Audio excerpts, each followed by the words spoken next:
சாமப்பயிர் சாகுபடி செய்வதற்கு நிலத்தை எவ்வாறு தயார் செய்வது என்பதை பற்றி பார்ப்போம்.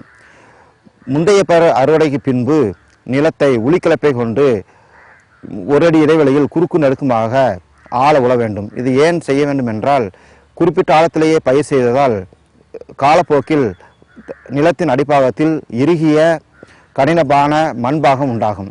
இதை கீறிவிட்டால் மழை நீர் வந்து நிலத்தினுள் புகுந்து மண்ணின் ஈரம் காக்கப்படும். அதற்கு பின்பாக சட்டி கலப்பை அல்லது இறக்கை கலப்பை கொண்டு நன்கு ஆழ உழ வேண்டும். பின்பு நிலத்தை விதைப்பதற்கு முன்பாக நன்கு உழவு செய்து நன்கு சமன் செய்ய வேண்டும். பின்பு மழை நீரை சேமிப்பதற்காக செவல் நிலங்களில் பகுதி பாத்திகளும் கரிசல் நிலங்களில் ஆழச்சால் அகல பாத்திகளும் அமைக்க வேண்டும்.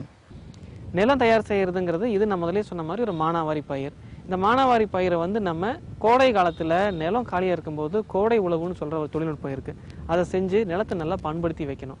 கோடை உழவுங்கிறது என்னென்னா, நம்ம இந்த சித்திரை மாதத்தில் நிலம் காலியாக இருக்கும்போது நல்லா திருப்பி ஓட்டணும், நல்லா ஆழமாக ஓட்டணும். அந்த மாதிரி ஓட்டி விடும்போது கூட்டுப்புழுன்னு சொல்லுவாங்க. அந்த கூட்டுப்புழுவெல்லாம் மேலே வரும். அப்புறம் நோய் தாக்கும் கிருமிகள்லாம் மேலே வந்ததுன்னா உங்களுக்கு அது அடுத்த சீசனில் அதோடைய பிரச்சனைகள் மட்டுப்படும். அது மட்டும் இல்லாமல் களை விதைகள், இப்போ நிலத்தில் பார்த்தீங்கன்னா நிறைய களை இருக்கும். அந்த களையோட விதை வந்து நிலத்தில் இருக்கும்.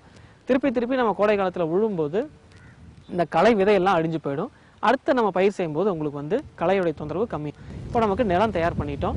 அந்த நிலத்தில் வந்து இன்னொரு சின்ன விஷயம் பார்க்கணும். நிலம் வந்து சமமாக இருக்கணும். நம்ம மானாவாரின்னு முதலே சொல்கிறோம் இல்லைங்களா, நிலம் வந்து மேடு பள்ளமாக இருந்தால் தண்ணி ஒரு இடத்துல தேங்கும், ஒரு இடத்துல தேங்காது. தேங்காத இடத்துல வந்து உங்களுக்கு பயிர் சரியாக வராது.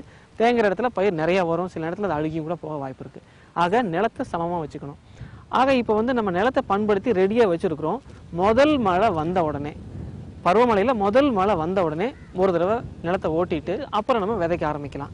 அந்த விதைக்க ஆரம்பிக்கிறதுக்கு முன்னாடி உரப்பரிந்துரை எப்படின்னு நம்ம பார்க்கணும். இப்போ முதல்ல என்ன பண்ணிட்டோம், எந்த ரகத்தை தேர்ந்தெடுக்குதுன்னு பார்த்துருக்குறோம், எவ்வளோ விதை போடுறதுன்னு பார்த்துருக்குறோம், எப்படி நிலத்தை ஓட்டுறதுன்னு பார்த்து